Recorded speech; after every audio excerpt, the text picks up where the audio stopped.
Вітаю, шановне господарство, вельмі рада вас бачыць сёння на трансляцыі.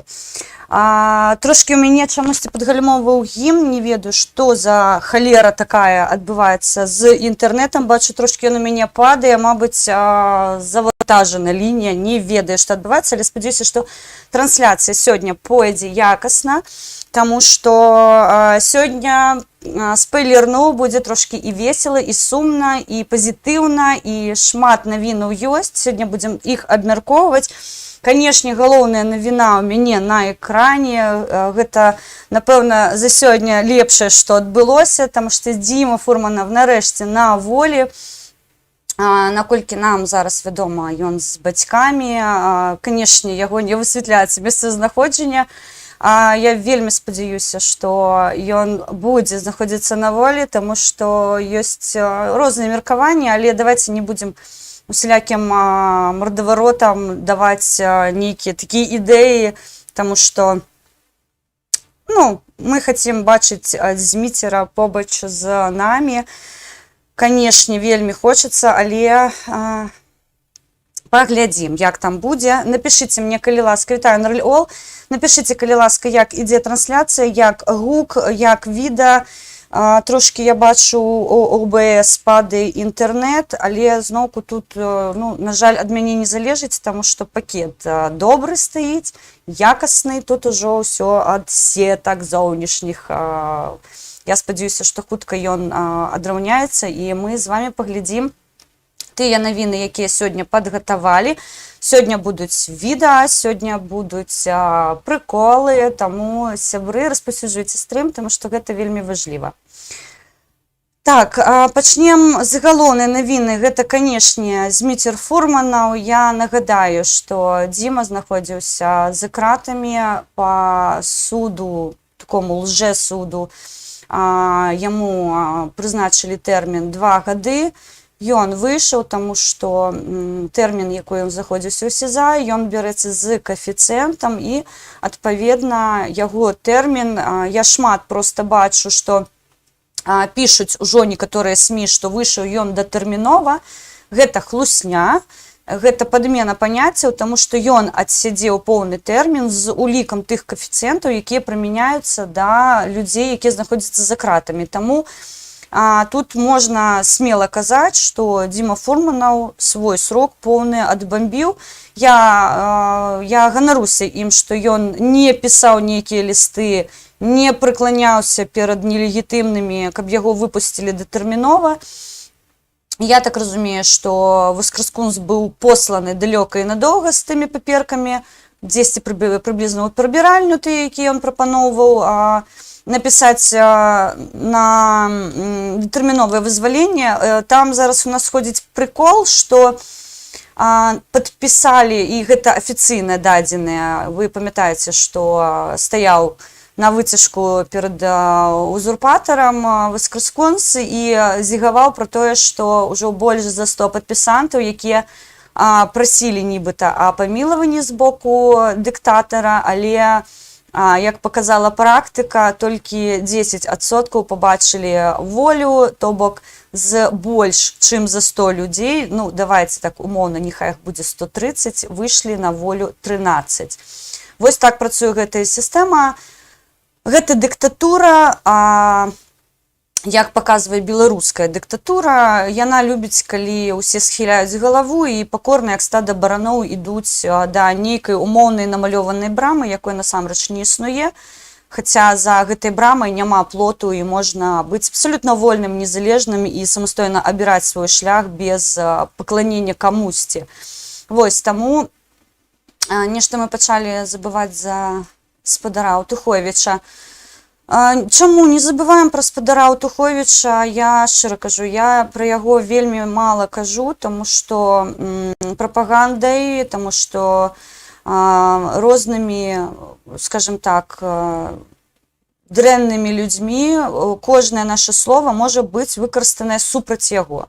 Не супраць нас, а супраць яго, таму наконт Мікалая Аўтуховіча я нічога, як і мае паплечнікі, як і нашы актывісты, мы не кажам, таму што нават калі гэта будзе проста ну, нейкае умоўнае там паведамленне ў яго адресу, яно можа спрымацца супраць яго, таму, слухайце, ну, ніколі мы не зробім чагосьці такога, што б ставіла пад пагрозу жыццё нашых людзей. Я ніколі не абмяркоўвала справу Мікалая Автуховіча, тым не менш мы ведаем, у яго вельмі страшэнны артыкул, мы не хацім проста давадзіць да абсурду гэтую сітуацыю, шчыра кажу. Таму тут без каментароў. Героя нельга абразіць, я згодна, але мы можам нашкодзіць. І вось гэта галоўнае, вы павінны нас разумець, мы знаходзімся за мяжой. Мы знаходзімся ў абсалютнай бяспецы. Тут нам даецца магчымасць сябе вольна пачуваць і не хвалявацца, што хтосьці за табой сачыць. Мне сёння з зямлі прыйшло, што сочыць за чалавекам. І вось што з гэтым будзеш рабіць? Тут мы сябе пачуваем вольна, канешне, мы можам распавесці шмат гісторыяў пра нашых актывістаў, мы можам распавесці шмат гісторыяў, павязаныя з нашымі сябрамі, з нашымі паплечнікамі. Але трэба разумець, што мы пастаянна балансуем паміж тым, што мы кажам, і паміж тым, што мы можам нашкодзіць тым, што мы выказваем. Таму што вы ведаеце, за посты, рэпосты зараз людзям даюць сотні, даюць хімію, даюць вялікія тэрміны. Разумееце, я сёння буду паказваць матэрыялы з СМІ пазбаўленага ліцэнзіі. Яны не маюць права працаваць на тэрыторыі Рэспублікі Беларусь. Но для мяне гэта не забарона. Для чалавека, якой знаходзіцца ў Беларусі, гэта краты. І вось гэты баланс таго, што ты кажаш, таго, што ты ведаеш, таго, што ты можаш сказаць, ён павінен пастаянна саблюдацца. Таму што падставіць вось так на раз можна. Не таму, што ты хочаш падставіць, а таму што там гэта будзе спрымацца як інфармацыя, як сведчанні. Вось хтосьці там скажа, вот паглядзі, твоя Хелен Мінская сказала пра цябе то. І ўсё, і прыехалі. Хелен Мінская на волі, яна незалежная і кажа тое, што думае, і робіць тое, што хоча. Чалавек можа за мяне прысесці на 15 год. Таму я яшчэ раз скажу, я згодна, героя нельга абразіць, але героя можна падставіць так, што потым свет белы не міл будзе.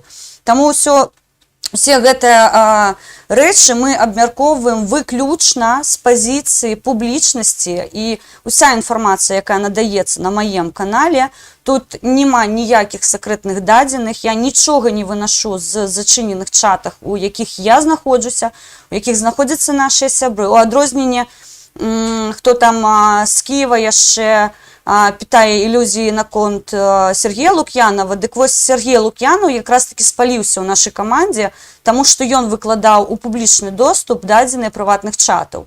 Вось на гэтым ён пагарэў, і яго публічна, што называецца, і выключылі з каманды за тое, што ён публікаваў дадзеныя. Яны не носілі там нейкі шкадлівы характар, яны не насілі нейкі сакрэтны характар, там не было заклікаў да нейкіх такіх дзеяў, якія бы ставілі пад пагрозу жыццё актывістаў. Гэта былі нашыя размовы, якія сталі публічнымі. За гэта ён быў публічна пакараны шляхам выключэння з нашай каманды. Вось вам, хто там яшчэ спявае дифірамбы Лук'янову, вось гэта наша гісторыя, яна вядомая, мы яе агучвалі, то бок тут сакрэтнасці ніякай няма, і гэта не нясе падгрунця для кагосьці, мы ў гэтым выпадку нікога не падстаўляем. Уся інфармацыя, якая даецца на канале, яна носіць абсалютна публічны характар. Няўжо вы думаеце, што я не хацела бы распавесці пра нашыя гутаркі, напрыклад, з Міцерам Фурманавым, я з ім размаўляла, я з ім знаёма была па сацыяльных сетках. Прыватна не, але так, камунікатыўна мы з ім размаўлялі. Гэта зараз можа яму нашкодзіць. Не таму, што ён зрабіў нешта дрэннае. Разумееце? Таму, калі ласка, з паразуменнем стаўцеся, тыя, хто зараз выходзіць у паблік з-за мяжы, я шчыра кажу, па-першае, я шмат блогераў, ну так, умоўна кажу блогеры, таму што гэта недаблогеры, якія распавядаюць нейкія гісторыі пра людзей, якія знаходзяцца на зямлі, тым самым яны іх падстаўляюць капітальна. Я зараз не буду агучваць прозвішчы, гэта няхай на іх совесці застаецца, але я яшчэ раз кажу, я сачу за такімі людзьмі, і калі вось гэты кіпіш падымаецца, як так маглі чалавека затрымаць, дык халеры, вы ўчора пра яго распавядалі у паблік. Я разумею, вы на волі, вам усё дазволена, але такім чынам вы проста на галгофу вядзеце людзей.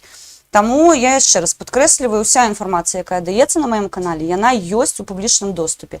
Я нічога ад сябе асабіста, я магу пракаментаваць некаторыя рэчы, я магу нешта ад сябе дадаць, што не нясе пагрозы прамой, але уся інфармацыя, якую мы надаем, яна носіць ужо агучаны характар. Нават тыя лісты, якія мы публікуем, сёння будзе апублікаваны ліст Александра Кабанова, яны публічныя. Мы нічога з прывату не зліваем, гэта забаронена. І я шчыра кажу, людзі, якія гэта робяць, якія з прывата выносяць у паблік, аўтаматычна становяцца мне не проста чужымі людзьмі, яны стаюць маімі ворагамі. В Украіне таксама такія ёсць, якія з унутрашніх нашых працоўных чатаў у паблік выкладалі інфармацыю. Адразу штамп, прабачце, на лоб дура, і у бан мой прыватны, якой я стаўлю для людзей, я з гэтымі людзьмі ніколі больш не камунікую, я ніколі з імі больш нічога не абгаворваю, і я гэтых людзей публічна магу дазволіць сабе абразіць і сказаць, што яны бязглуздыя, яны з інтэлектам амёбы, што вось гэта людзі, якія не разумеюць, што яны робяць, калі нейкая прыватная перапіска стае публічнай. Всё. Таму так. Сергій Першак, вітаю. Так, мяне панесло, таму што для мяне гэта балючая тэма, таму што вось гэтая зачыненая інфармацыя, якая для таго і пішацца ў зачыненых чатах, стае публічнай, яна не нясе ў сабе нейкую там страшэнную інфармацыю, якая камусьці бы магла крытычна нашкодзіць, але, ну, слухайце, ну, тады давайце будзем рабіць усе публічныя чаты, будзем там усё абмяркоўваць. У чым пытанне? Прыват ён для таго і створаны, дзеля таго, каб людзі ў прыват маглі размаўляць. Для мяне прыват, я калі з зямлёй размаўляю, я прыадчыню вам зараз такую таямніцу, я калі размаўляю з зямлёй, мы размаўляем у прыватным сакрэтным чаце, каб нельга было зрабіць здымкі экрана і нельга было запісаць голас чалавека. Каб ніхто выпадкова не скарыстаўся гэтым і не падставіў людзей на зямлі. Вось уся гісторыя. Яны ведаюць, што я з імі, размаўляючы ў такіх чатах, ніколі не дазволю сабе іх падставіць. Ніколі іх прыватныя перапіскі са мной не будуць у публічным доступе. Вось уся гісторыя. Таму па Коле Аўтуховічу вы ведаеце, якой кейс Коля Аўтуховіч. Ну, давайце мы абмяркуем яго. Окей. Потым мы пабачым мяне на Балба ТВ, а яму будзе свяціць, не дай Боже што. Я нават не ведаю, што я такога магу сказаць, каб яго падставіць, але тым не менш. Яны скарыстаюцца, выгадаюць інфармацыю. Мой праект дапамогі на Балба ТВ гэта вызнаны эканамічным тэрарызмам Беларусі. Вось мы дапамагаем людзям, на Балба ТВ гэта было вынесена як эканамічны тэрарызм. Всё. Олекса Кавалів, вітаю, раднуля. Ты сапраўдная партызанка, дзякуй, Ндрылёл. Я хацела бы, каб мяне зараз пачулі не толькі вы сябры, а тыя амёбы, якія з прыватных суполак у паблік выносяць дадзеныя. Гэта, ну, слухайце, гэта трэба быць амёбай, бесхрыбетны, без мазгоў, каб такое рабіць. І я шчыра кажу, для мяне такія людзі аўтаматычна стаюць абсалютным нулём, і я да іх стаўлюся як да безглуздых амёбаў, якія так робяць. Вось усё. Тетяна Ламейка, вітанечка, вітанечка. Дзіма Фурманаў. Сёння галоўная тэма, канешне, ён для нас такая вельмі значная фігура, таму што, я нагадаю, Дзіма быў затрыманы падчас правакацыі шлёндра ламбадай 29 траўня ў Гародні падчас збору подпісаў у падтрымку Святланы Ціхановскай. Зараз мы будзем глядзець інтэрв'ю з ім. Я прабачэння прашу у незарэгістраванага СМІ Радыё Свабода за то, што сёння хацела бы скарыстацца інфармацыю, якую яны набылі. Вось, гэта вельмі паказовы такой момант, калі чалавек, якой збіраў подпісы, і вось, ну, дарэчы, сёння будуць паказаныя кадры Дзімы, дзе яго проста вось з гэтым стулам, на якім ён збіраў подпісы, выносяць. І вы памятаеце, што з яго іменем павязаныя падзеі Падваладарскага таксама ладзілі акцыю «Варту света». І ось тут так само прачыню трошки завесу тайны той. Мы ездили на варту, безумоўна, і мы вели адтуль відэаздымку і показывали варту, і показывали наших герояў, якія застаюцца там і палююць, каб з бацькамі Дзімы і з яго дзяўчынай нічога не адбылося. Прывозілі туды воду, прывозілі харчаванне. Там быў аўтадом, нават, я памятаю, паставілі, якім бацькі не хацелі карыстацца. Яны не прынцыпова, у іх быў лаўка каля Валадарскага, і яны на ёй пастаянна. Я колькі не прыязджала, матуля з бацькам пастаянна былі на гэтай лакацыі, яны не карысталіся, скажем так, благамі цывілізацыі, якія ім там надалі па магчымасці. І ў той жа час мы ведалі, што кожную ноч прыязджаюць нейкія невядомыя людзі, што варта рызыкуе, што варту могуць затрымаць, што людзей, якія там знаходзяцца, іх могуць катаваць. І для нас, для актывістаў, якія жывуць гэтым, было вельмі важліва мабыць, гэтую начную варту не паказваць, таму што стаюць вядомыя людзі, і іх маглі ўжо пры канцы, што называецца, неяк схапіць, нешта зрабіць. І гэта зноўку да тэмы Колі Автуховіча. Мы пастаянна думаем, мы вымушаны думаць, што мы робім і што мы кажам, таму што гэта можа прынесці вельмі вялікую шкоду. Нават тады, калі варту ставілі на Валадарскага, вельмі рызыкавалі актывісты. Вельмі рызыкавалі. Адзінае, што нас у той час ратавала, гэта яшчэ да выбарча гэтая ўся гісторыя, і была дадзеная каманда сильна актывістаў не прасаваць, таму што глядзела за гэтымі ўсімі дзеямі Еўропа, глядзелі, як праходзіць акцыі па збору подпісаў, як праходзіць мітынгі ў падтрымку кандыдатаў, як праходзіць розныя акцыі у падтрымку кандыдатаў. То бок у той час мы, яшчэ шчыра кажу, карысталіся, актывістаў бралі пачкамі, у нас маглі ўехаць адразу групай, там 5-7 чалавек, у адзін бос закідвалі, у мяне проста група уезжала на вачах.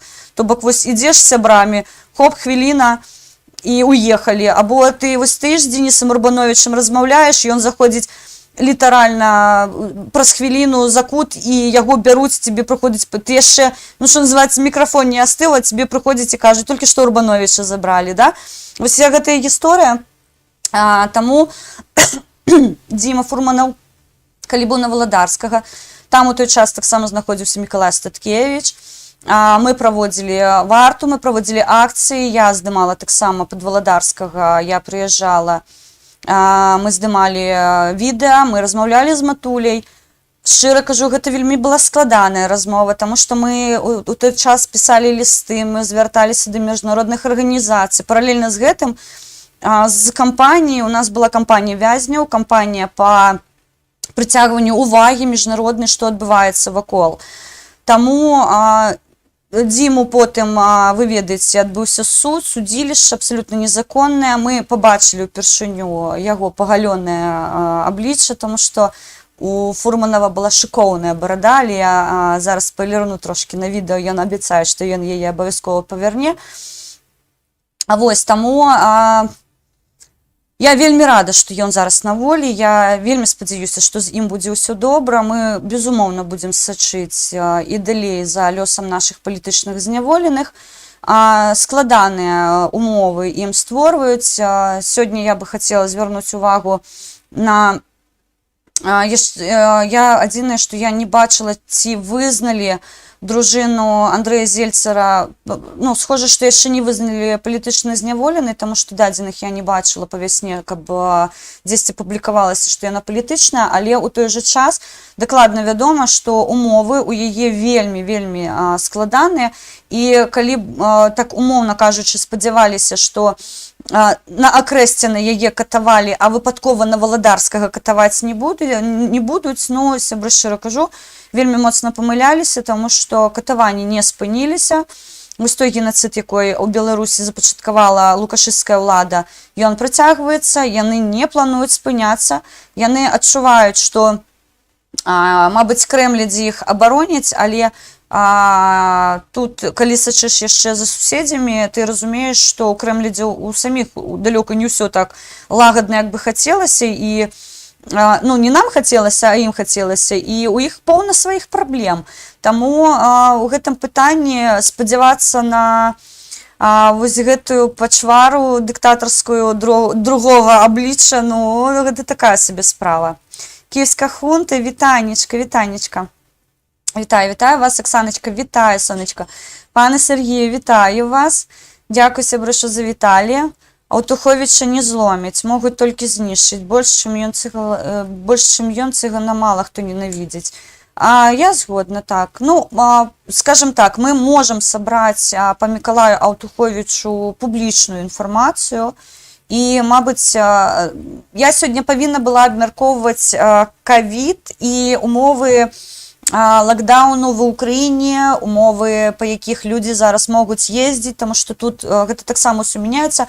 Мне прыйшло паведамленне з адной суполак з праханнем паясніць сітуацыю, як праходзіць ковідная гісторыя ва ўкраіне, але сённяшні стрым я хацела бы прысвяціць відавочна тым людзям, якія вельмі значныя для мяне, вельмі значныя для Беларусі. І вось гэтую ковідную гісторыю мы трошкі перанесем на заўтра, на паслязаўтра. І я магу яшчэ дадаць як тэму Мікалая Аўтуховіча. Яшчэ раз скажу, сябры, пад відэа вы можаце пісаць прапановы, можна пісаць мне ў прыват. Я заўсёды вас чую і заўсёды спрабую неяк зрабіць для вас неабходную патрэбную інфармацыю, тому што я яшчэ раз падкрэслю, напрыклад, ты ж інтэрв'ю рабіць, я не раблю інтэрв'ю, тому што ў фармаце інтэрв'ю працуе велічэзная колькасць блогераў. Я не хачу паўторвацца за кімсьці і адно і тое ж малаціць па 10 000 разоў, разумееце?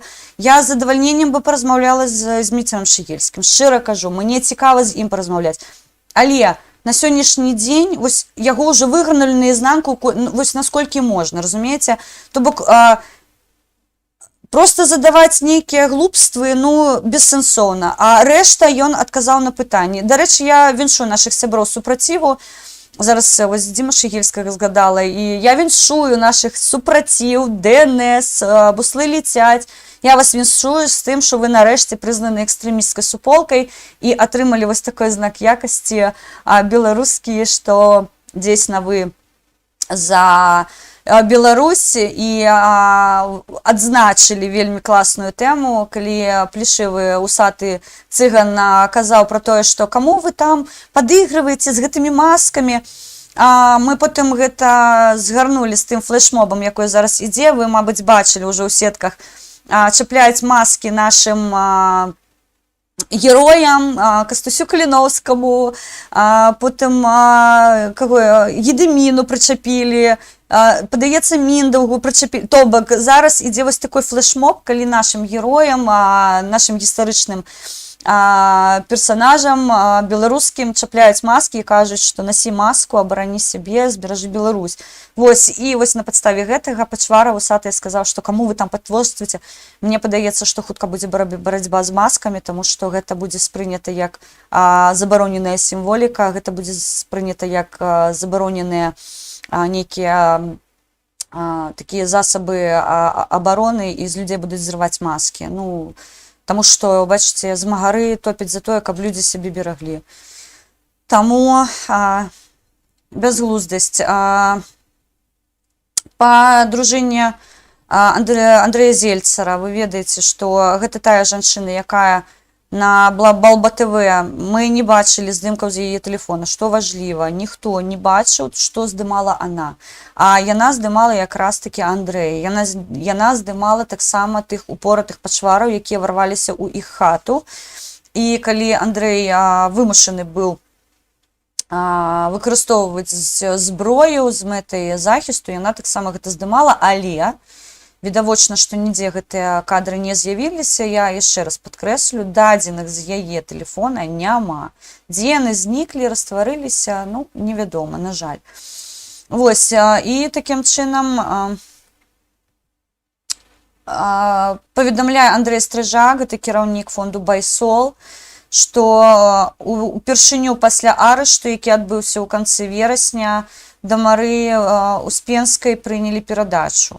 Па яго словах, спачатку у Ічыўна Акрэсціна, а пасля і ў Сезана Валадарскага адміністрацыя устанавіла вельмі невыносныя умовы, ёй адключылі ацяпленне ў камеры. Тут я хацела бы звярнуць увагу, што гэта адзін з спосабаў катаванняў, таму што я казала ўжо, у Мікалая Статкевіча таксама адсутнічае апаленне, атапленне, і мы яшчэ не ведаем колькасць зняволеных, у каго вось такія ўмовы. Адзінае, што не так даўно, літаральна учора, пазаўчора, да нас дайшла інфармацыя, што хлопцаў, якіх бралі ўлетку, і дзяўчын, якія былі ў летняй вопраткі, у іх і зараз няма цёплых рэчаў, і яны без атаплення.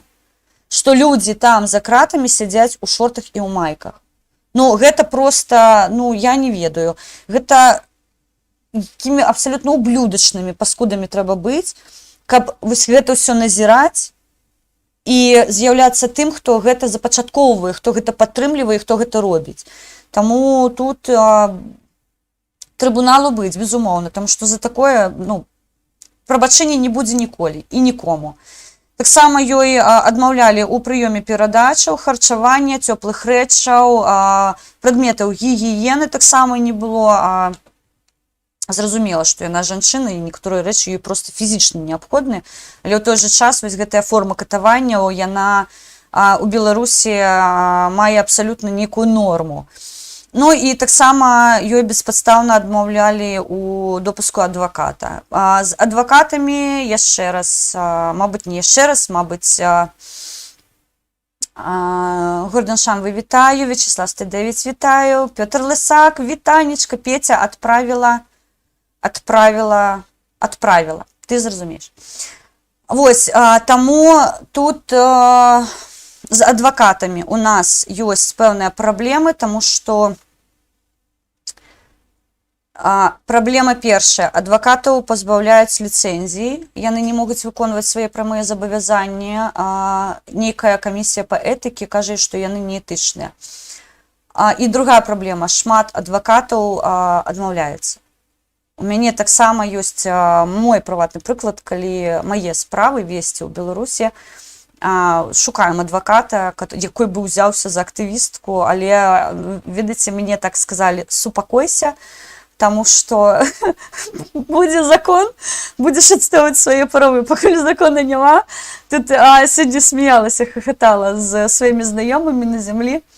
Мне сказали: Алена, чулі, што цябе хочуць пазбавіць грамадзянства. Я, ведаеце, такі, я так спрыняла гэту навіну, думаю, дзе б мне знайсці такія кропелькі, ведаеце, таму што, ну, сімулировать плач я не магу, а неабходна нейкую такую скупую слезу пусціць, што мяне і тысячы беларусаў, якія выехалі, спрабуюць пазбавіць грамадзянства. Слухайце, усе тыя суды, якія зараз адбываюцца, я спакойна пра гэта кажу. Я не разумею беларусаў, якія знаходзяцца за мяжой і спрымаюць інфармацыю цяжка, складана. Вось прыклад вам Дзіма Фурманаў, прыклад Марыя Успенская. Шмат тысячы людзей зараз знаходзяцца за кратамі. Як сказаў мой паплечнік Валентин Троцкі: Алена, паняцце хата, яно рознае. У цябе можа быць твая прыватная хата, а можа быць хата на 6 коек.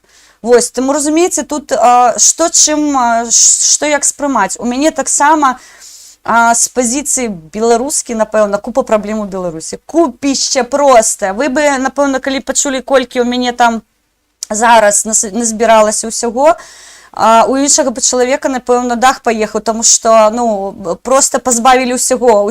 Дзякуй, што не могуць пазбавіць майго мінулага, не могуць пазбавіць адукацыі і мозгу. То бок, я заўсёды казала, у мяне можна забраць усё, акрамя інтэлекту. Вось гэта маё прыватнае, асабістае, што я нікому ніколі не аддавала. Усё тое, што зараз адбываецца ў Беларусі, усе тыя суды, якія зараз адбываюцца ў Беларусі, усё тое, што аджымаюць, забіраюць, людзей выпісваюць, у мяне знаёмых пачалі масава выпісваць з хат. Мы за што боремся, беларусы? Мы боремся за законнасцю Беларусі. У нас прайшлі незаконна, так, ну, умоўна кажучы, выбары.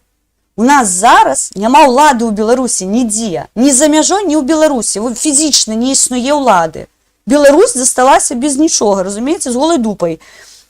Таму што тая ўлада, нібыта, якая павінна была нешта рабіць у Беларусі легітымная, якую абралі, яна па факце, дэ-факта, бачыце самі, не буду зараз нікога дыскрэдытаваць.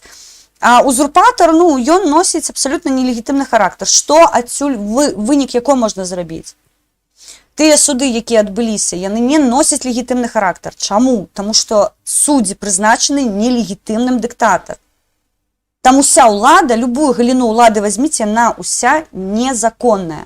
Гэта бандфармаванне, якое неабходна судзіць. Всё. Таму тое, што у вас там нешта забралі, нейкі крэдыт на вас павесілі.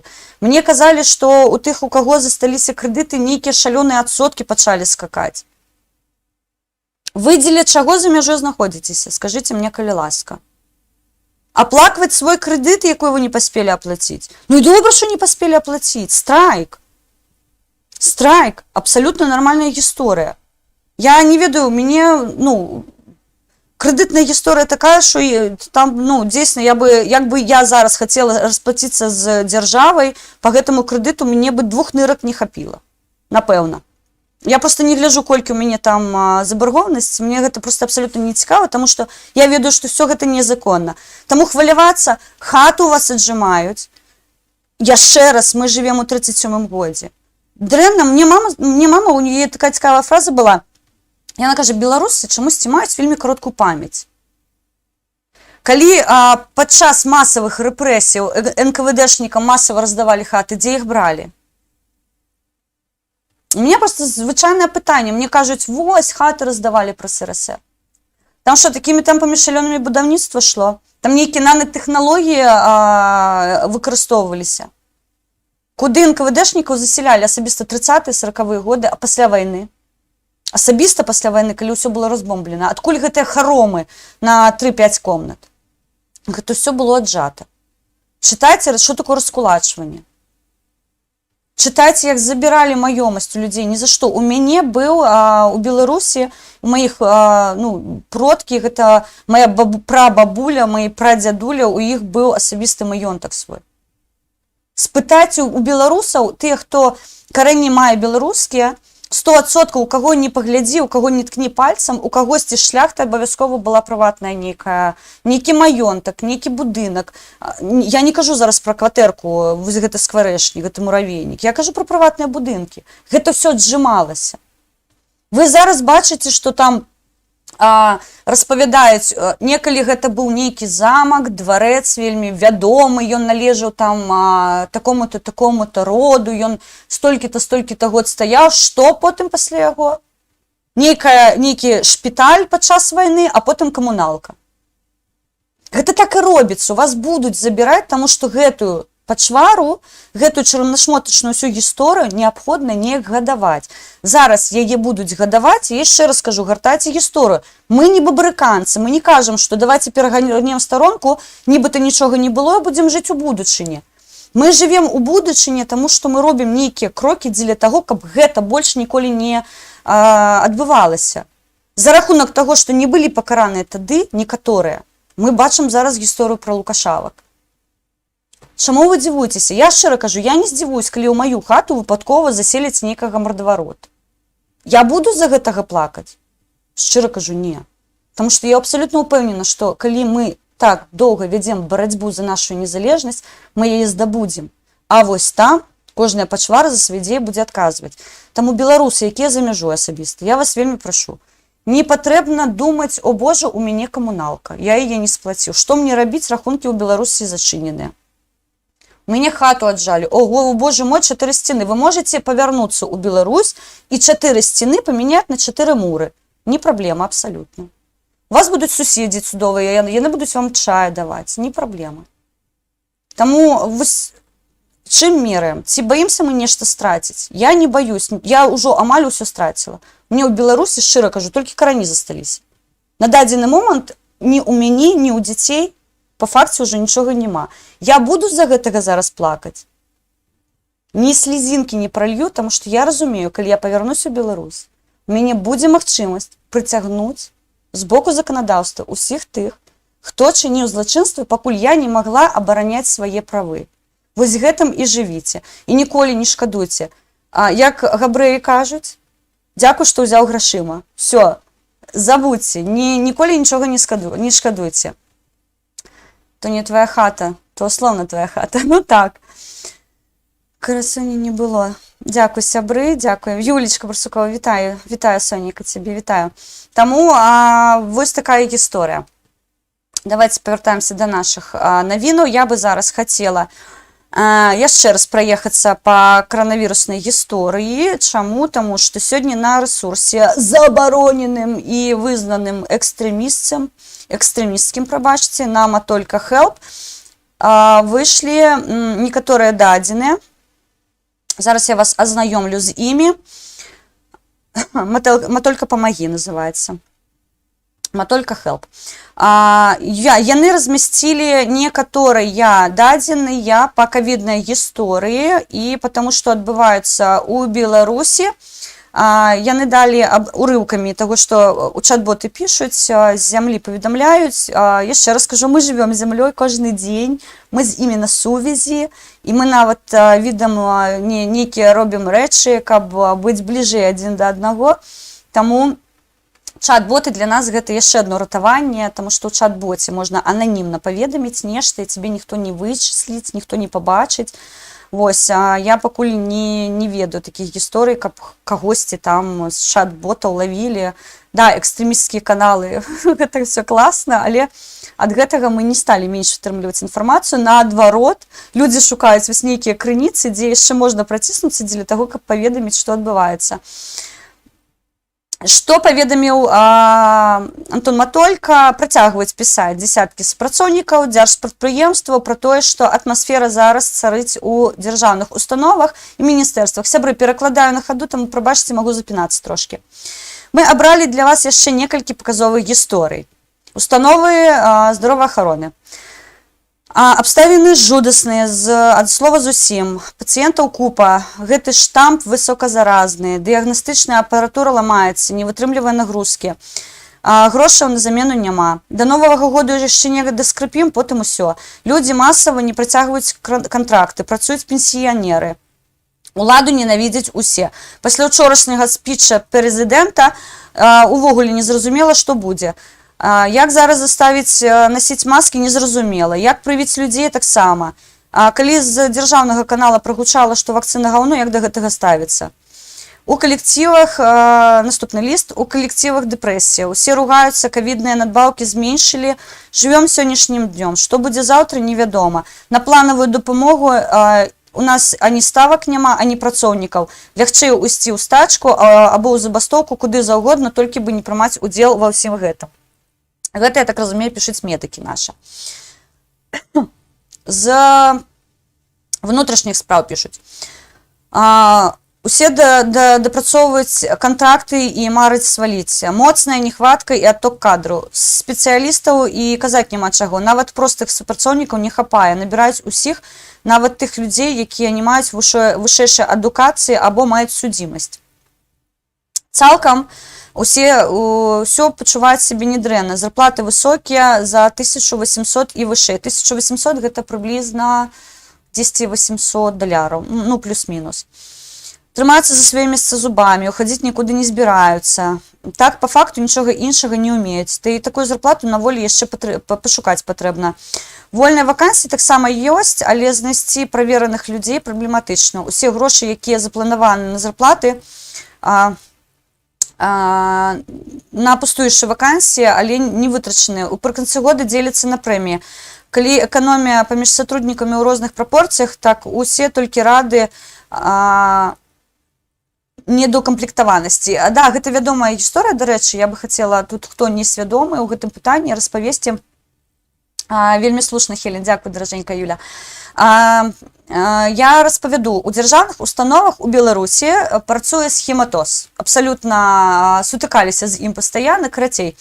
Ёсць, умоўна кажучы, фонд зарплаты. Ён плануецца, ну, як бюджэт на год. Вось ён потым падзяляецца на зарплаты, на стаўкі, аклады, камусьці буська, камусьці пакаранне. І вось гэтая ўся гісторыя, яна перакідваецца з года на год, з месяца на месяц, і ў канцы году кожная дзяржаўная установка Я шчыра кажу, у іх ніколі не бывае дэфіцыта коштаў, ніколі ад злова зусім. Яны ўвесь год эканомяць, яны на пакараннях прэміі кагосьці лішаюцца. Чаму так у Беларусі модна лішыць прэміі? Калі што-небудзь, адразу я тебе там лішу прэміі, будзеш на голым акладзе. Голы аклад вот такі, баксаў 100. Усё рэшта гэта прэміі, надбаўкі за выслугу, за пераслугу, карацей кажучы, там, ну, вось гэтая сістэма цалковая працуе. І вось яны на канцы года эканомяць. Тут пишут, что нібыта на всех подзяляецца равномерно, ужо, 2 разы подзялілі равномерно. На низ спускаецца вось такі маленечкі адсотак у выглядзе печанюшкі на Новы год. Відавочна, што ўсё гэта дзеребан, калі прэміі яны сабе ў 2, па 3, па 2, па 3 прэміі за добрую працу цягам году выпісваюць, гэта там наверху. Вось, а на низ там, ну, палаценечка падаруюць на Новы год. Добра працаваў. 10 разоў без прэміі застаўся, але палаценца атрымай. Вось, ручнік. Не, у іх выпадку палаценца. Вось так працуюць дзяржаўныя сістэмы Беларусі. То бок у канцы году яны, што самае цікавае, яны у снежні ўсё гэта паказваюць, шалёныя зарплаты, потым у статыстыку на пачатак году ідзе, што у нас сярэдняя зарплата $1500. Карацей, я вам кажу, упоратыя пачвары, неабходна іх зносіць тэрмінова. Сябры беларусы, вышэй нос па ветру, працуем, таму што толькі ад нас залежыць, як хутка мы павернемся дадому і пойдзем у суды, ужо, ведаеце, з гонарам, ужо адвакаты будуць зарабляць. Я згадаю, што у мяне ёсць юрыдычная адукацыя, нарэшце дастану свой дыплом юрыста, пайду ў калегію адвакатаў, я спадзяюся, у той час яна будзе ўжо незалежнай галіной і буду абараняць вашыя правы. Абяцаю. Не бескаштоўна, прабачце. У мяне 2 дзяцей, я жамаць, мне іх трэба гадаваць, вы ж разумееце. І не забывайце, у нас працуе сістэма данат. Я зараз бачу Пецю, у мяне для Пеці навіна ёсць, таму што я, як сапраўдная беларуска, у мяне таксама ёсць мой прыватны бюджэт, і я ў бюджэт заклала дапамогу Петру. Так што з Пецей нам неабходна будзе трошкі сазваніцца пазней. Я бачыла зварот па дапамогу. Адзінае, што у нас былі некаторыя праблемы тэхнічныя, і я не хацела, ну, так загадзя казаць, што мы дапаможам. Сёння, калі я ўжо падзяліла бюджэт, я ўжо паглядзела, колькім людзям мы ўжо дапамаглі, яшчэ колькім дапаможам. Мы впісваемся, таму маленечкі адсотак ад нашай арганізацыі мы дапаможам на лекаванне нагі, абавязкова выдзелім там, конечно, не $100-500 мільёнаў, у нас такіх няма грошаў, але за рахунак таго, што мы трошкі сэканомілі, мы можам дазволіць сабе яшчэ ўзяць у праект аднаго чалавека. Дарэчы, сёння мы сёння зрабілі шмат справаў у антыкрызісным. Сёння 6 людзей было забяспечана жытлом. Сёння ўжо атрымалі ў Кіеве з склада 200 кілаграм вопраткі, абутку. Мы збіралі, яшчэ павінен даехаць абутак зіма, нам брытанская дапамагла дыяспара. Адзінае, што зараз наш, ну, умоўна так кажучы, чалавек, якой павінен перадаць пакункі, ён з ковідам, і мы чакаем, каб не падстаўляць нашых валанцёраў, калі вось гэты тэрмін інкубацыйны пройдзе, і каб мы маглі забраць нашыя пакункі. Так што, сябры, хто ва ўкраіне, хто з'яўляецца рэлакантам, хто кому патрэбна куртка зімовая, там вопратка зімовая, мы шмат. Мы 200 кілаграм адправілі там на ўсіх, на дзяцей, на дарослых. Няма абсалютна праблем. Беларускі хаб хутка размясціць інфармацыю, куды можна пад'ехаць. Мы не абіраем для вас, што вы будзеце насіць. Я супраць такого, што мы самі вырашаем. Адзінае, што калі з склада ідзе асабісты пакунак, тут, ну, ўжо без варыянтаў, але зноўку тут я стараюсь пакласці максімальна некалькі варыянтаў, каб чалавеку прыемна было проста вось гэтыя рэчы атрымаць, каб гэта не было, што там адзін сведр, якой мне спадабаўся, а чалавеку ён не заходзіць. Я розныя кладу, таму і валанцёры нашы са склада ведаюць, што калі там неабходна штаны нейкія пакласці, то лепей пакласці некалькі варыянтаў. У любым выпадку гэта потым па руках разойдзецца, яно не знікне нікуды. Таму беларускі хаб атрымаў сёння пакунак, яны ўжо пацвердзілі, што атрыманы вантаж. Таму тыя, хто знаходзіцца ў Кіеве, хутка у вас будзе магчымасць пайсці і бескаштоўна апрануцца, апрануць дзетак. Абутку дзецкага паехала цэлая коробка, жаночага абутку паехала цэлая коробка, там зіма.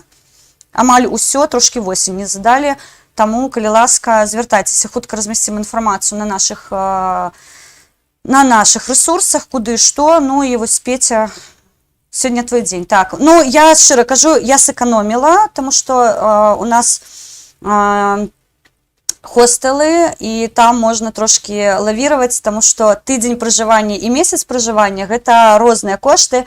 Дык вось мы за рахунак таго, што месяц аплачваем, у нас там вось гэтая сальда невялічкая стварылася, мы можам дазволіць сабе перакінуць на іншых рэлакантаў, таму будзе дапамога, дапаможам. Я не кажу, што гэта будуць мільёны даляраў, не, мы не алігархі, але шчыра дзякую, па-першае, брытанскай дыяспары, якая дапамагае нам, нашай французскай дыяспары, ірландская дыяспара, канадская дыяспара і Францыя, каб нікога не забыла, Францыя, Ірландыя, Сполучаныя Штаты, Канада і Брытанія зараз нам дапамагаюць, да, нашыя сябры, яны заўсёды трымаюць руку на пульсе, таму я ім шчыра, просто нізкі ўклон.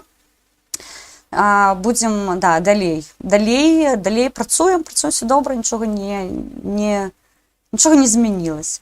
Галоўнае, каб валанцёры не балелі, не хварэлі, таму што для нас гэта вельмі такая сумная гісторыя.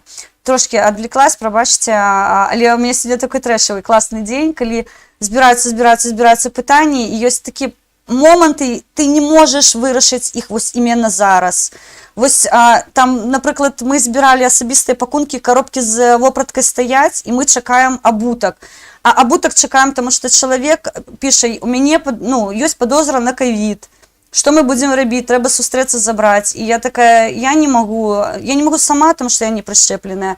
І валанцёры ў мяне не прышчэпленыя, я не магу рызыкаваць. Давайце пачакаем вынік тэсту. Вось вынік тэсту прыйшоў, ковід, адзін захварэў, другой захварэў, і зараз вся сям'я, ланцуг хварэе, і для нас, я кажу, ад мяне тут не залежыць, то бок яно нібыта ёсць, і ў той жа час, на жаль, няма. Але, все праходяще, все нормально. Сокращэнне ўсюды, расфармоўваюць аддзелы, скарочваюць ставкі начальнікаў і замаў. Пад гэтую марку пазбаўляюць усіх незаўгодных.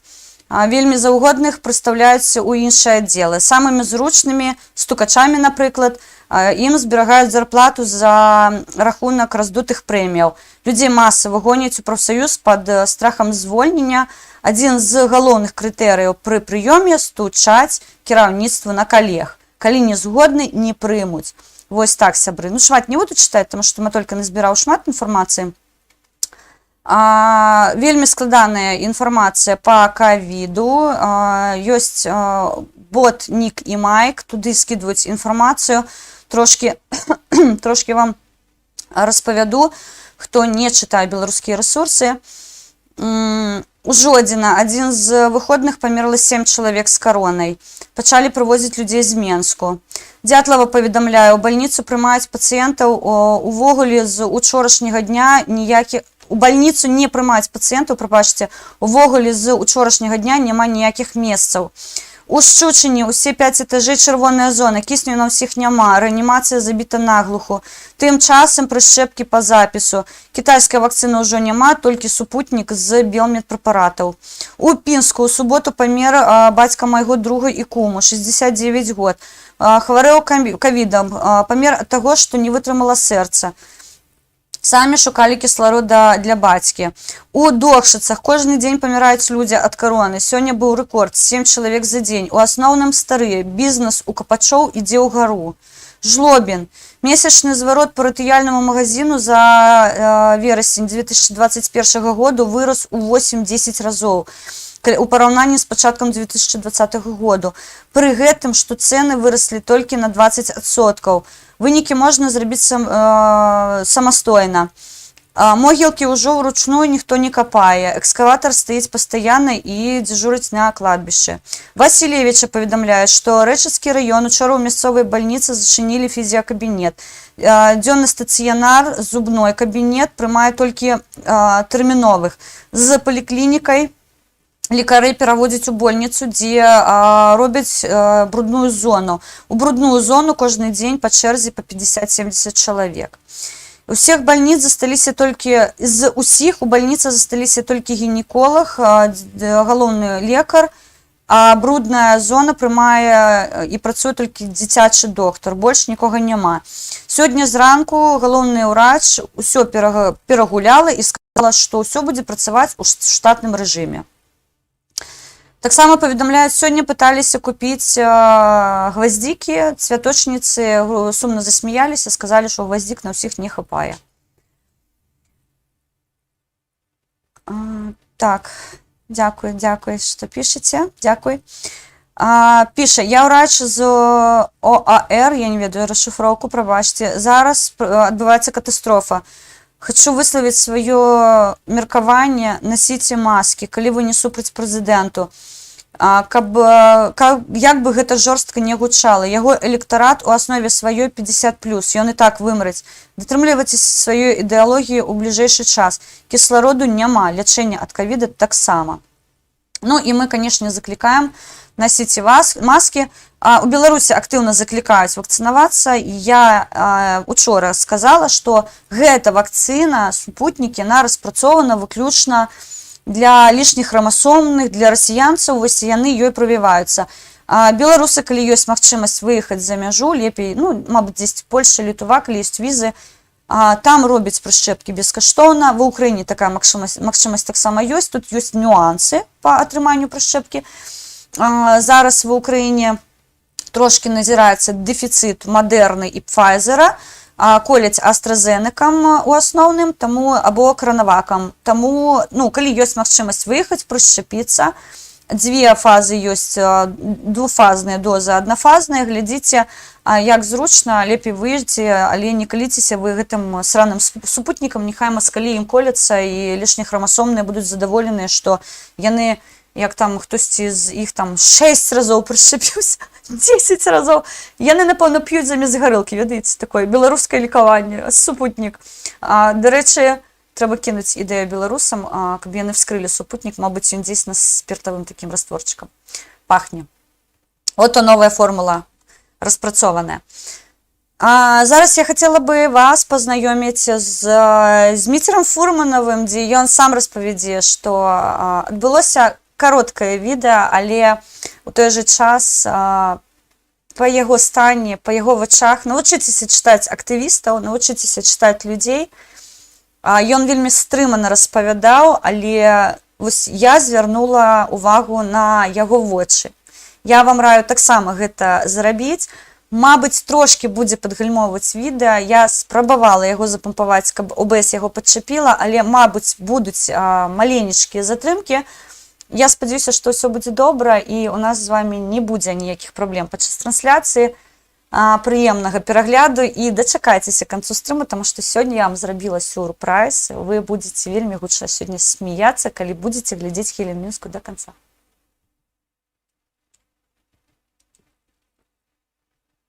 Это самое, такой популярный, я на улице узнаю.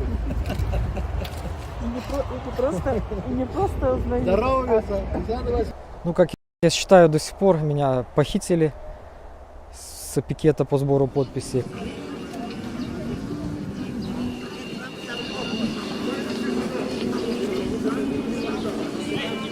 Меня когда забрали со стулом, еще ударили в лицо, я потерял сознание на короткий промежуток времени и уже очнулся только в автобусе лицом в пол.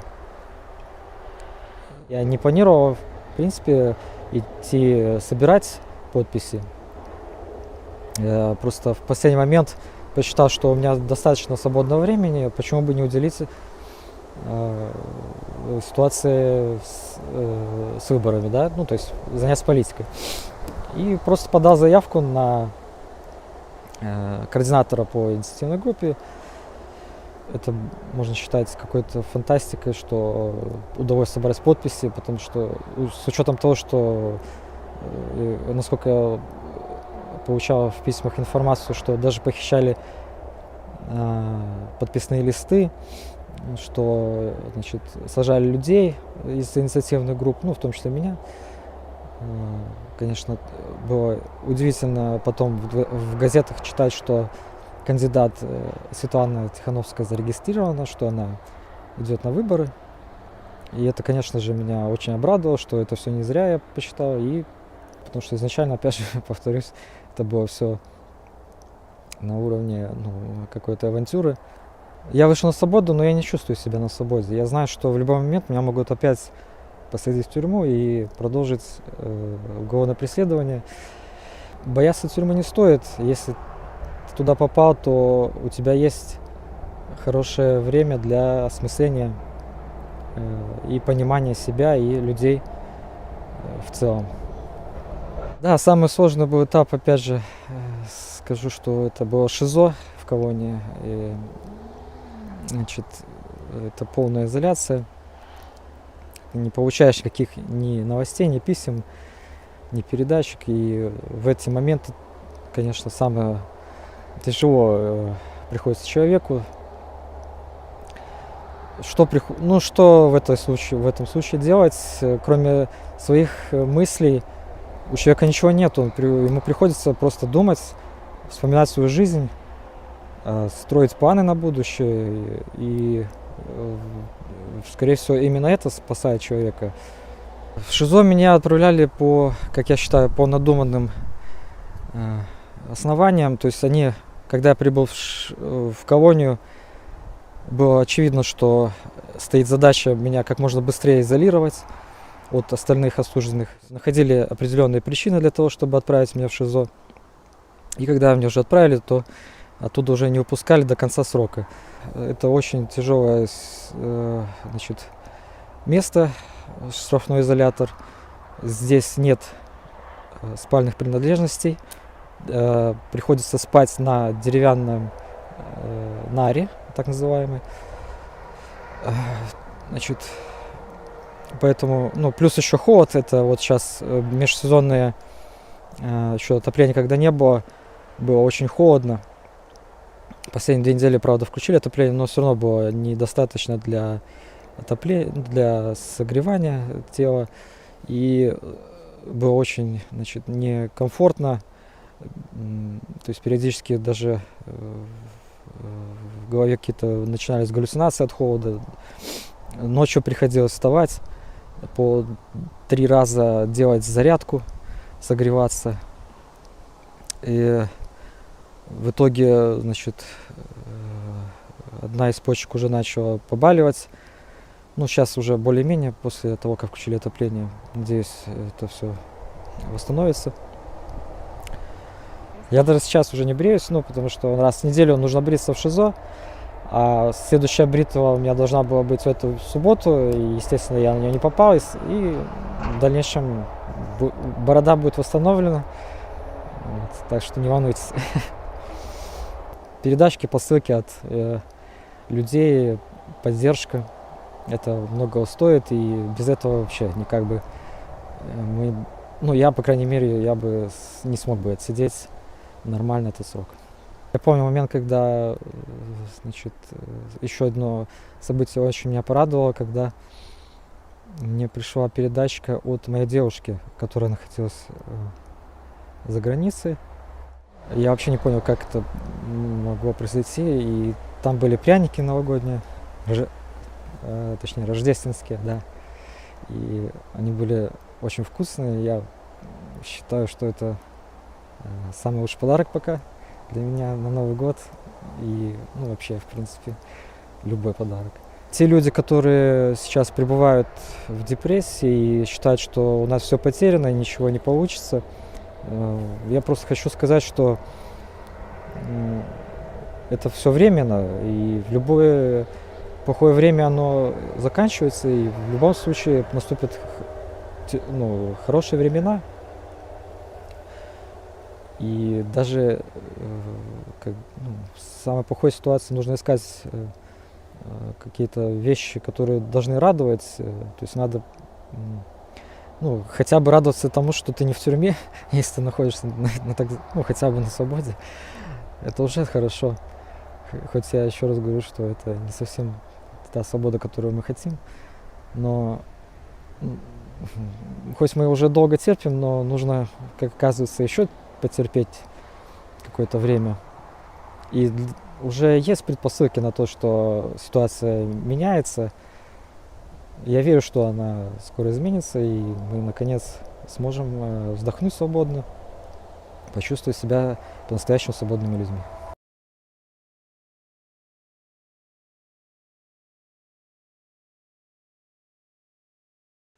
Діма Фурманов. Ми раді бачити його на волі. Але я ще раз кажу, я завжди звертаю увагу на вочі активістів, тому що вочі активістів завжди кажуть більше, ніж слови. Я жадаю йому ось гэтых яскравих очей, я жадаю йому щиро очунятися від усієї цієї історії. І, як я завжди кажу своїм знайомим, і пишу під постами тих, хто загинув, пробачте, що не оборонили.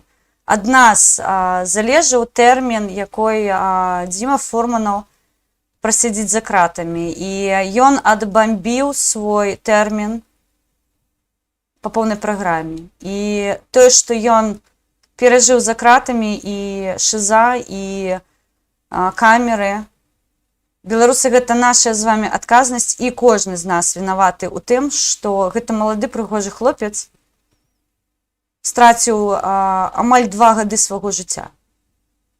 Амаль 2 гады, таму што тое, што яны там перажываюць, гэта, напэўна, год за 10 ідзе. Таму што ад холада галюцынацыі неабходна ўяўляць, у якіх умовах там людзі знаходзяцца. Таму, калі вы яшчэ не гатовыя да страйку, Дзімка страйкаваў больш за год. Зарадзі нас. І яго там катавалі. Таму неяк, яшчэ раз заклікаю, адказнасць за іх жыццё на нашых плечах. Таму не здаемся. Я яшчэ раз кажу, барацьба трывае. Ніколі не кажыце, што вы стаміліся. Страцілі нешта. Я ведаю велічезную колькасць актывістаў, у якіх штотыдня праходзіць ператрус. Іх не забіраюць, іх не садзяць. Просто праходзяць ператрусы. Па 4, па 5 раз на тыдзень могуць праходзіць ператрусы. Што шукаюць, невядома. Таму Діму Фурманова рада бачыць, і яшчэ раз ад сябе прашу прабачэння за тое, што дазволілі яму адбыць гэты тэрмін не з сваёй сям'ёй, не з каханым чалавекам, а за кратамі. Мы ў гэтым вінаваты. Героям слава, да. Давайте агулам пробежимся по новинах. Что у нас там адбываецца. Прыйшла навіна, я не буду называць гэтыя фірмачкі, але учора праскочыла навіна пра тое, што міграцыйны крызіс, створаны з беларускага боку, носіць такой глобальны характар, і оказывается, выявілася, што ёсць такія кампаніі асабістыя, якія нават могуць заходзіць у зону аэрапорту, дзе вось гэты пашпартны кантроль трывае, да, ну такая, можна сказаць, ну, зона часовага перабывання, калі ты ўжо прыйшоў, скажем так, пашпартны кантроль, але чакаеш свой рэйс, і вось яны могуць туды заходзіць і афармляць візы. То бок, хтосьці пажартаваў, напісаў, што яны сканеры з сабой, штампоўкі ўсё носяць. Вось такіх выявілася 12 кампаній, ёсць іх пералік. Я не буду ім рабіць рэкламу, безумоўна, бескаштоўную. Адзінае, што магу пацвердзіць, што чарговы раз бачыць Еўропа, што гэта ўсё не ідзе выпадкова. Ну, я не ведаю, на што яны спадзяваліся. Я зараз назіраю гэтую гісторыю, і я згадваю Андрэя Луганскага, якой заўсёды кажа, ну мы ж вас папераджалі. Ну, нічога новага не адбываецца. Жыццё ідзе вось па гэтаму серпанціну, толькі з апгрэйдамі некаторымі. Усё, ну, усё лагічна. Таму, калі і зараз праз 5, у той час была проста зброя, зараз будзе ядерная зброя. Ну, всё. Дрэнная гісторыя. Сёння таксама скидывалі цікавае відэа, я ўжо не стала яго дадаваць, каб не грузіць ОБС-ку. Паўночная Карэя, не Паўночная Карэя, у Кореі на мітингу були побачені люди, мені просто обривок новини, пробачте, я у телефон підглядав, мені таке відео є, я згадую, де це було, відбувалося. Там зладзілі, хто глядзеў гульню кальмараў, вось сёння праходзілі акцыі пратэсту, таксама косплейщики, як іх можна так назваць, праводзілі акцыю незадавальнення. Я так разумею, што выйшлі працоўныя, якія не вельмі былі задаволеныя умовамі, і вялікія акцыі пратэсту сёння прайшлі і паказалі, як гэта павінна адбывацца. Калі людзей не задавальняюць умовы іх працы, яны выходзяць на вуліцу, гэта абсалютна нармальная гісторыя. Чаму у Беларусі спрымаецца, што дзесьці там неабходна разумець розніцу паміж забастоўкай і стачкай, таму што стачка носіць палітычны характар, а забастоўка гэта сацыяльныя праблемы. І ніхто ніколі у беларускіх навінах не скажа, што там у Францыі або ў Карэі прайшла стачка. Таму што стачак там няма. Там ёсць забастоўкі, людзі незадаволеныя сваёй сацыяльнай складавой. Гэта можа быць зарплата, гэта могуць быць умовы працы, гэта могуць быць парушэнні правоў падчас працы, розныя сітуацыі. І за рахунак гэтага людзі выходзяць на вуліцу, каб прыцягнуць увагу да праблемы, якая ўжо на іх погляд просто зашкварна, і яе неабходна вырашаць. Калі стачкі адбываюцца, стачка заўсёды носіць палітычны характар. Мы заклікаем да пачатку забастоўкі з пераходам у стачку. Пачніце з сваіх правоў. Пачніце з таго, што вашыя правы на кожным кроку парушаюцца. Я, мабыць, ужо распавядала, свайго часу я працавала на заводзе «Гарызонт». Не непасрэдна на заводзе «Гарызонт», а мы здымалі там памяшканне. Гэта быў проста жах. Там убіты просто будынак, убіты, камунікацыі няма. Смрад такой стаіць на першым паверху, дзе камунікацыі праходзяць. Там нельга находзіцца. У нас там вырабніцтва стаяла. І на заводзе «Гарызонт», я сур'ёзна кажу, там просто жах, што адбываецца. Гэта прамое парушэнне. Прабачце, там брыдка за нейкую ручку брацца нават. Просто каля сцены праходзіць, таму што там завал. Там все брудное, смярдзючае, там ремонтуюць, завод, напэўна, ніколі не бачыў. А ремонты рабілі толькі прыватныя прадпрымальнікі. Хто ставіў вокны новыя, хто ставіў дзверы, наводзіў парадак, таму што пад офісы будынак аддавалі. Але гэта проста жах, проста жах. Таксама абразіліся на жыхароў Маладзечна, якія адмовіліся працаваць за мешок бульбы. Людзі чамусьці не хочуць, і іх назвалі нейкімі людзьмі, якія вельмі лянівыя і не хочуць працаваць за бульбу. У Беларусі ёсць выраз, і нада мной жартавалі часцяком, казалі: «Хелен, ты што ж зноўку за ежу працуеш?» Вось гэта з гэтай гісторыі. Таксама сёння стала вядома, што Урсула фон дер Ляйен па выніках паседжання Савета бяспекі ў Брюсселі сказала, што гэта неабходна спыніць. То, што мы бачым на мяжы з Беларусю, гэта гібридная атака. Нельга рызыкаваць жыццём людзей у палітычных мэтах. Я упэўнена, што Савет бяспекі даст вельмі моцны адказ на гэтае павядзенне. Я нагадаю, сёння з ракі Буг, з польскага боку, быў вылаўлены труп, якой спрабаваў пераплысці у Польшчу з Беларусі. Двое іракцаў паплылі, адзін не даплыў, гарпуном вылавлівалі. Гэта не сцёб, не сарказм, гэта страх, таму што падчас, калі мы запачатковывалі наш праект, гэта верасень месяц таго году, нашы сябры, хто ўжо пачаў працаваць з бежанцамі з Беларусі, таксама вось гэта першая хваля, страшная хваля бежанцаў, людзі дзейсна пераплывалі праз Буг, і з польскага боку нашы сябры казалі, што калі у вас выпадкова з'явіцца чалавек, якой выпадкова спаліцца на тым, што ён плануе пераплыць Буг, няхай ён хаця б скажа, умоўна кажучы, дзе яго вылаўліваць, таму што ён можа не даплыць. І такіх выпадкаў была велічэзная колькасць у Польшчы, калі людзі проста рызыкуючы жыццём пераплывалі раку дзеля таго, каб трапіць у вольную незалежную краіну і папрасіць прытулак. Сірыйцу аднаму сёння не пашчасціла, з польскага бока яго вылавілі. Таксама, што адбываецца на мяжы, калі агулам браць гэтыя навіны? Цяжарных жанчын прывозяць. Не так даўно прывезлі непаўнагадовую дзяўчынку, у яе не было прадстаўнікоў, афіцыйных прадстаўнікоў не былі толькі нейкія перакладчыкі з беларускага боку, невядомыя дзядзькі, цёцькі, якія прывялі гэтае дзіця да мяжы і сказалі пэнзлюю ўперад.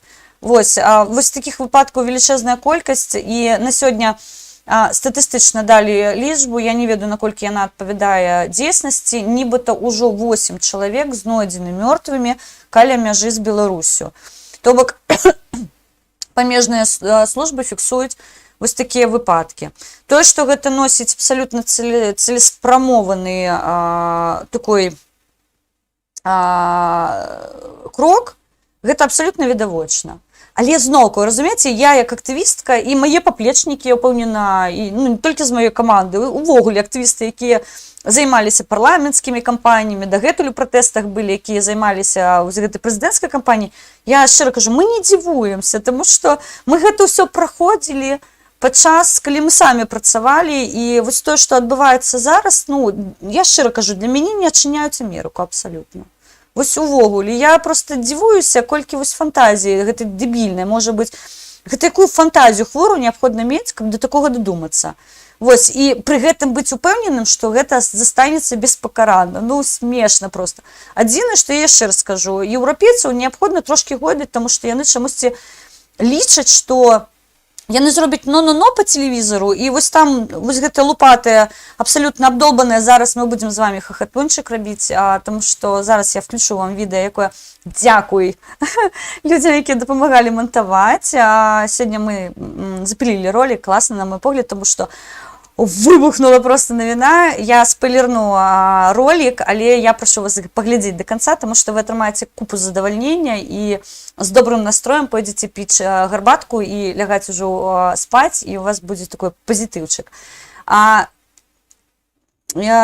Уся гэтая гісторыя з крызы мігранцкай, якую мы зараз назіраем, яно будзе капіталізіравацца, таму што там, на тым баку, няма чырвонай мяжы. Яны будуць масава тэрарызіраваць усіх.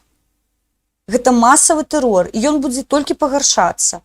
Напэўна, не хапае ролікаў з расійскіх калоніяў.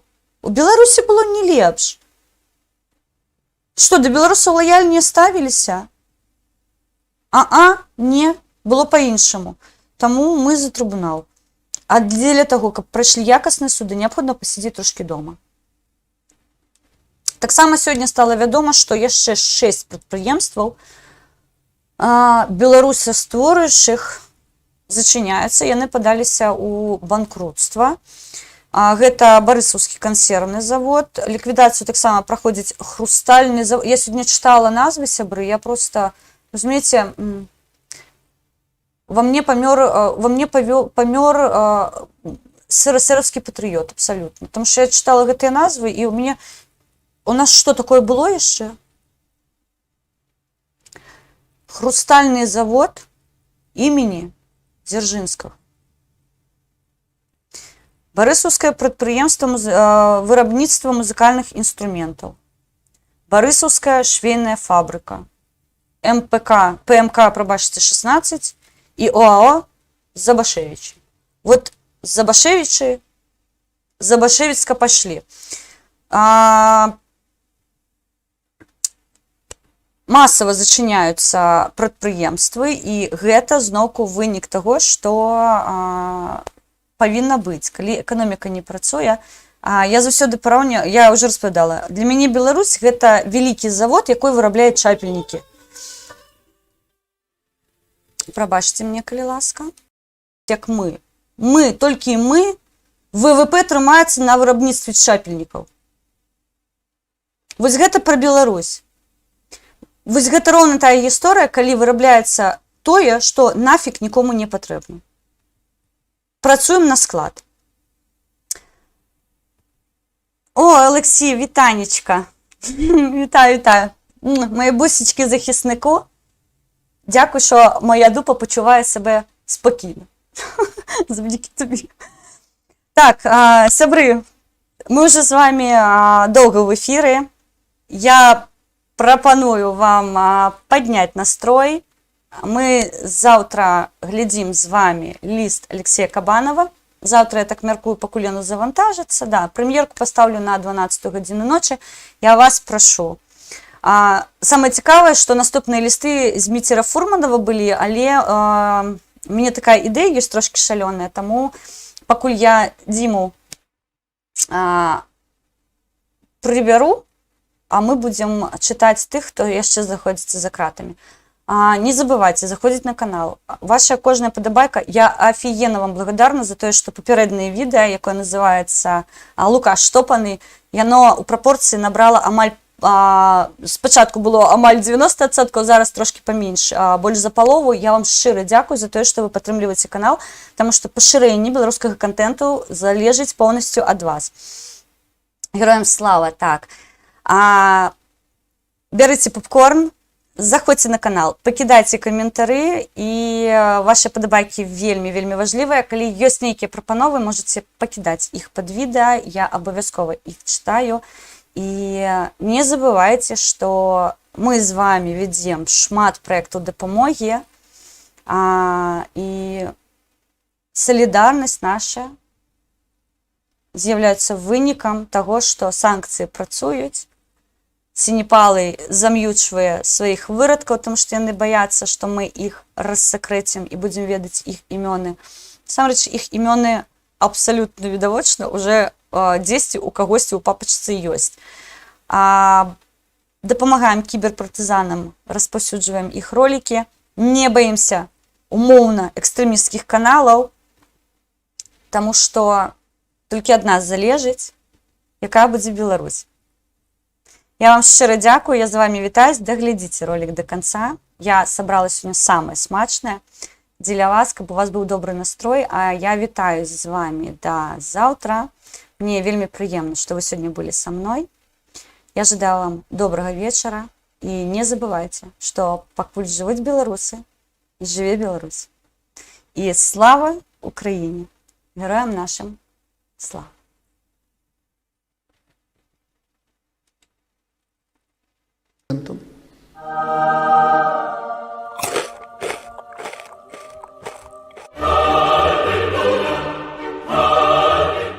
Я не заслужил того, чтобы меня народ выкинул как использованную тряпку из государства. У меня государство, на котором я родился здесь, на этой земле, я здесь и умру. Мне некуда сегодня, как и вам, уезжать из этого государства. И пришел я не для того, чтобы реформы проводить, яких сегодня нема, тому экономика рушится. Пока меня народ выкинет из этого кресла, я кое-кого куда-нибудь отправлю. Фальшивка, самая настоящая, сфабрикованная в Польше. Они же каждый месяц проводят мониторинг по республике, отслеживают, сколько человек еще процентов президенту доверяют.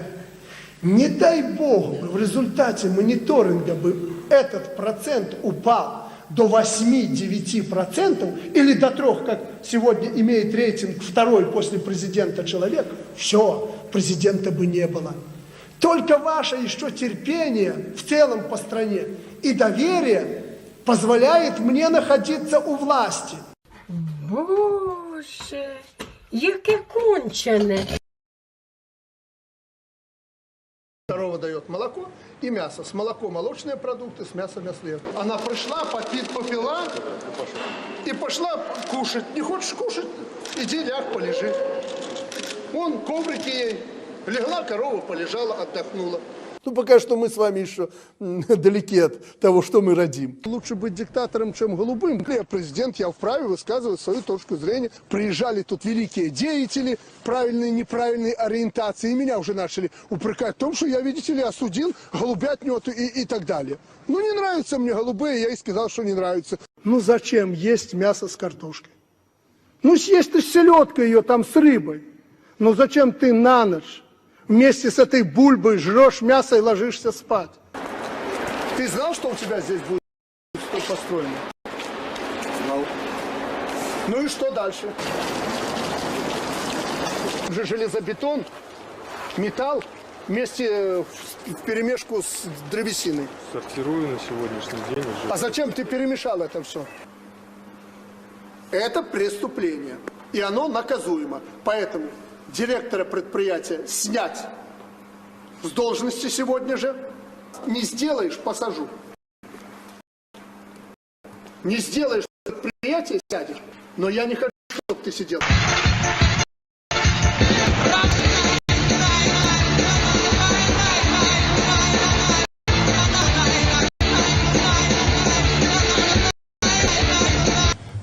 Вы знаете, я как первый президент России, не знаю, как вы, ученые, я на это пойти не могу. Газ, скорее всего, нет. Нефть возможно. С этим можно сравнить только Амазонка. Con eso puede compararse es Amazonia. Это заповедник, Беловежская пуща. Да, мы последние выборы фальсифицировали, я уже западникам это говорил. За президента Лукашенко проголосовало 93,5%. 93,5%. Но, говорят, это не европейский показатель. Мы сделали 86. Еще один вопрос, такой жестокий, с журналистской точки зрения, извините, пожалуйста. Может, вам кофе? Вы пить кофе? Спасибо, мы хотим каждую секунду. Вы хотите кофе? Давайте ему свежего чая. С малиновым вареньем есть, чтобы не простудилось, чай. Сколько зарплата в прошлом месяце была? Сколько? 3, да? Ровно. 300. У вас средняя такая, 300, смотрю, рабочих, да? Да? Лично побуду и проконтролирую. Но это первый жесткий разговор. Дальше я с вами разговаривать не буду. Пришел, увидел не так, собирайтесь, сразу идите куда-нибудь. Имейте в виду, ни на какую коммерческую фирму вы не поступите, вы пойдете работать.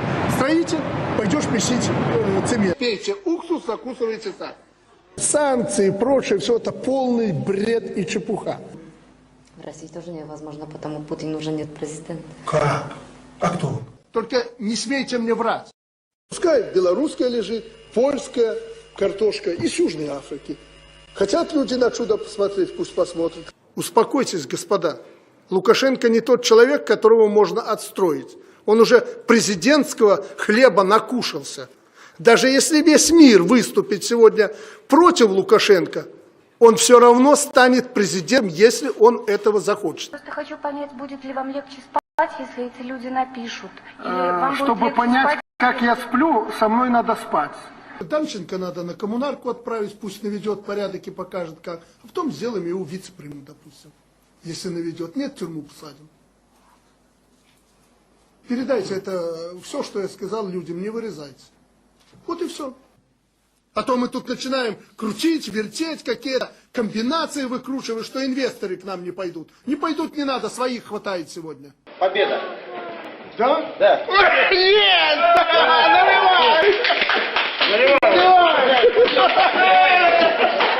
Наливай, давай. Ну не переживайте, предприятие мы сделаем, чего бы это ни стоило. Ну, надеяться это но вы будете его делать. Надеяться уже потом я просто буду вам помогать. Всех виновных в камеру, пусть компенсируют ущерб. Все должно быть переработано, все, что испорчено, пусть едят. Оставишь их здесь, никого не упускать, пусть едят. Обама гребет, а Лукашенко сидит.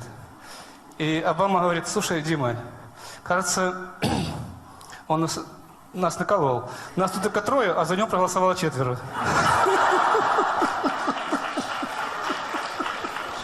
Вы сами просили. Все должно быть честно, демократично, решением большинства, с уважением к меньшинству. Вот чем отличается Беларусь от русского, в том числе? Мало того, что это белорус, это русский со знаком качества. Русский человек – это человек, который вот не глядя рубашку рванет и пойдет. Белорус, он такой хитрее. История такая была, он так это посмотрит, но все равно рубашку рванет. А если русский пошел впереди, но точно не остановится. У нас это не принято. Никому не удастся нас наклонить. Никому. Ну, я пройду по колено в грязи, мне не проблема. Но вы в той грязи можете остаться. кто должен был закончить эту площадку, отсыпать дорогу, железную дорогу в порядок привести? Мы площадку отсыпали. Она была готова. Там свозили щепу, пробивали. А здесь просто щебень. Ну хорошо, где этот стебень?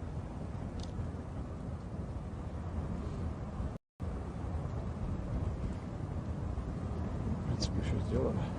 Что сделано? Здесь вообще асфальт надо было. А просто здесь ПГС. Ну хорошо, где асфальт? Нет, так нету асфальта, проект. Где щебень? Обычный ПГС. Песок. Где он, этот ПГС? Там И он что есть. толку с этого ПГС, если вы не укрепите полотно верхнее? Вот так проектом предусмотрено, вот да? так, да. Вот так вот. Да. Если бы положить асфальт сюда, мы бы Да при положили чем асфальт. здесь асфальт? Вот это вот рвань предусмотрена проектом, да? Ну, может, где-то лужи найти есть, поставили. Нет, это уже кроме вас кто-то будет искать. Кто виноват в том, что не введена котельная до 7 ноября, как я вам поручал? В какой-то степени турки, что не успели закончить работу по наладке. Что? Турки, они же, мы же определяли, кто будет строить, кто будет ее вводить в эксплуатацию. Приняли решение, что будет вводить турки. Они этим Значит, занимаются. виноваты турки.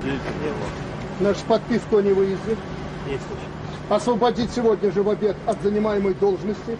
Дернется за пределы этого самого Борисова, посадить. Он с доброй сказкой входит в дом. Он с детства каждому знаком.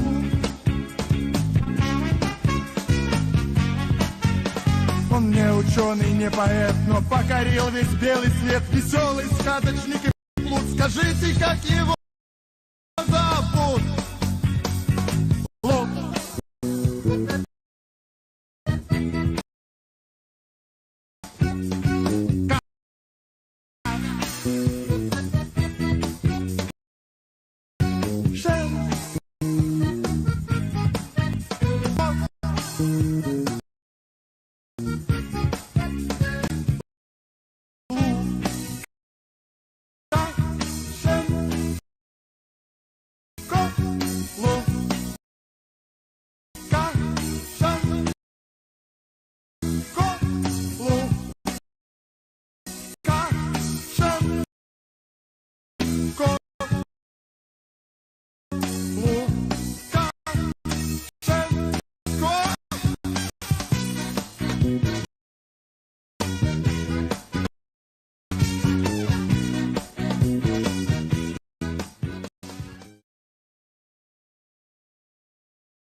Я рад, что сегодня ехал для себя, что не оспаривает мой помощник.